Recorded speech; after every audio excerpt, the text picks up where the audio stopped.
I'll tell you a seafaring story, of a lad who won honor and fame wi Nelson at Battle Trafalgar, Joe Moggeridge, that were his name.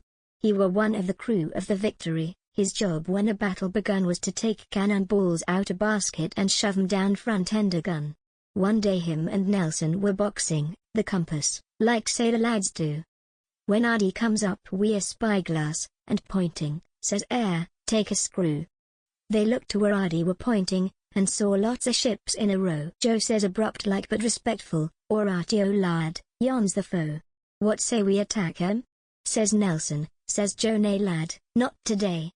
And Ardie says, "Aye, well let's toss up." Horatio answers okay.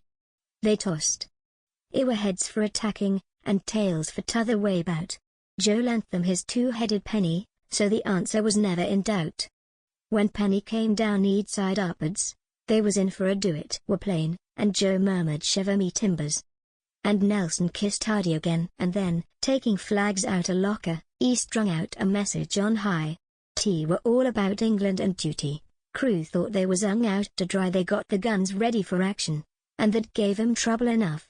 They hadn't been fired all the summer, and touch holes were bunged up wi fluff. Joe's cannon, it weren't alpha corker, the cannonballs went 3 foot round. They wasn't no toy balloons either. They weighed close on 65 pound. Joe, selecting 2 of the largest, was going to load double for luck, when a hot shot came in through the porthole, and a gunpowder barrel got struck. By gum! There weren't half an explosion.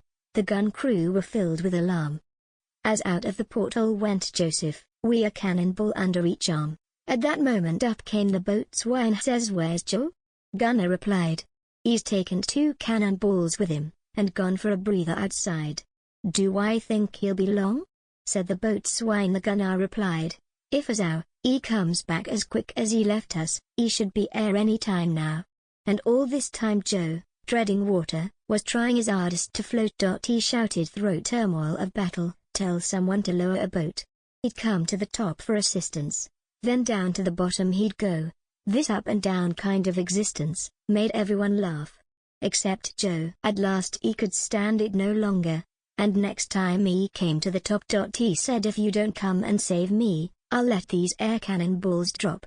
Were Nelson at finish who saved him, and he said Joe deserved the VC, but finding he hadn't won Andy, he gave Joe an egg for his tea. And after the battle was over, and vessel was safely in dock, the sailors all saved up their coupons, and bought Joe a nice marble clock.